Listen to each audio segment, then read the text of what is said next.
திருவண்ணாமலை வணிகர் நல அறக்கட்டளை தலைவராக விஜயகுமார் பொறுப்பேற்றுக் கொண்டார். திருவண்ணாமலை அன்பாலயத்தில் நடைபெற்ற விழாவில் திருவண்ணாமலை வணிகர் நல அறக்கட்டளை புதிய பொறுப்பாளர்கள் பதவியேற்பு விழா நடைபெற்றது. புதிய தலைவராக விஜயகுமார் பொறுப்பேற்றுக் கொண்டார். தமிழ்நாடு நுகர்பொருள் விநியோகஸ்தர்கள் சங்க மாநில தலைவர் வெங்கடேஷ் புதிய பொறுப்பாளர்களுக்கு பதவி பிரமாணம் செய்து வைத்தார். செயலாளர் முரளி, பொருளாளர் நாகப்பன், துணைத் தலைவர் பழனி, இணைச் செயலாளர் சுரேஷ் ஆகியோரும் பொறுப்பேற்றுக் கொண்டனர்.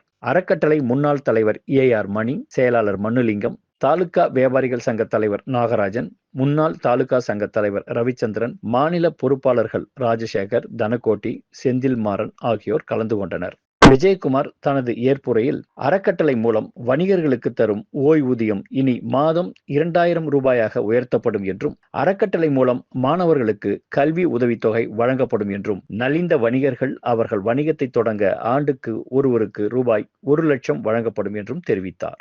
நிகழ்ச்சியில் கௌரவ விருந்தினராக சங்க காப்பாளர் தனுசு கலந்து கொண்டார். தாலுகா சங்க நிர்வாகிகள், முன்னாள் தலைவர்கள், கிளை சங்க நிர்வாகிகள் மற்றும் வணிகர்கள் பலர் நிகழ்ச்சியில் கலந்து கொண்டனர்.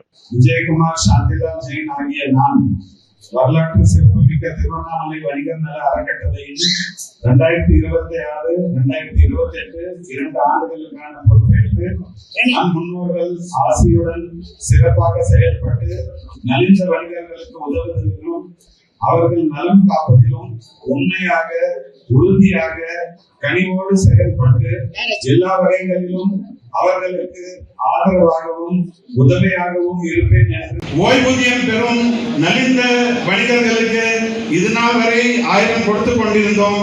இனி தலைவர்கள் சொன்னது போல் 2000 ரூபாய் சங்கத்தின் சார்பாக கொடுக்கப்படும். வணிகர் நல அறக்கட்டளையின் சார்பாக தேர்ந்தெடுக்கப்பட்ட கிளை சங்கங்கள் அவர்கள் இதை ப்ரப்போஸ் செய்ய வேண்டும். தேர்ந்தெடுக்கப்பட்ட 5 குழந்தைகளின் பள்ளி கட்டணமாக ரூபாய் 2000 வீதம் மாதம் 10,000 ரூபாய் கொடுக்கப்படும்.